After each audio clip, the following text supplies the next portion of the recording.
Betfred, proud sponsor of the World Snooker Championship. Mark, great win for you, 10-7 in the end, but 5-1 down this morning. It was looking pretty dicey, wasn't it? Yeah, it was. Zhao played well. I mean, he settled, which I knew he would do out there. I didn't think he'd get fazed by it, and he showed obviously what a great talent he is. Some of the balls he potted was unbelievable, really. So at 5-1, I knew I just had to be patient. You know, I'll get my chances, and it's just a matter of when I get my chances, I need to take them. And more times than not, I did. Was winning the last two frames this morning to get back to 5-3, was that really important in terms of setting up the match tonight? Yeah, I think so. I think that could probably have been the difference between winning and losing the game. If I'd have come out 6-2, obviously it's still a big deficit to claw back coming into tonight. 5-3, you still feel as though you're in the match. So, yeah, them last two frames to turn it around, I think, was the difference between winning and losing. Every year we see some of the seeds struggling now. We saw Luca Brissell go out last night, even Ronnie O'Sullivan today, 5-4 down. I mean, it's tough, isn't it out there, because nearly all the qualifiers are such good players.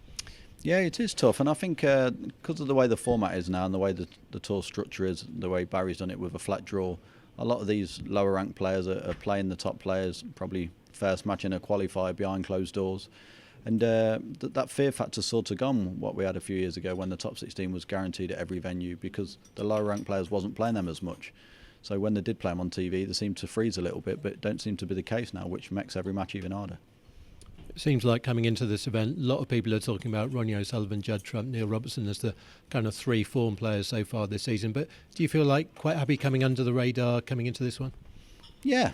I mean, obviously they've been spoken about, and rightly so, because they've been the form players of the season, and I've not been winning. It's not that I've not been playing well, but just not been winning. So I understand why they're being spoken about. But I know that if I play well, I've got a chance. I've done it here before, so there's no reason why I can't do it again. By most players' standards, you would have had a good season. I mean, you've won a big tournament, you've made a lot of century breaks, but it's just you're not winning as much as we're normally accustomed from you. Yeah, I suppose sort of because the last 3 or 4 seasons I had was probably an unbelievable season. The last 3 seasons probably winning 2 or more tournaments. I was sort of even though I won 1 tournament this year, and as you say on the money list I was 5th. On paper it's still not a bad season, but because I've had some great seasons, the few seasons before, you see it as a not so good one. But no, I mean, if I was playing really poorly and losing, I'd be more concerned, but I've not been playing that bad. It's just I'm not winning and coming up against players playing better than me. And Gary Wilson next, it'll be tough. It'll be the first time he's ever played a best of 25 match. Do you feel like you can use your experience a little bit there? I hope so, but I think I feel like Gary's been on the tour long enough now as a seasoned pro. He knows obviously what he has to do.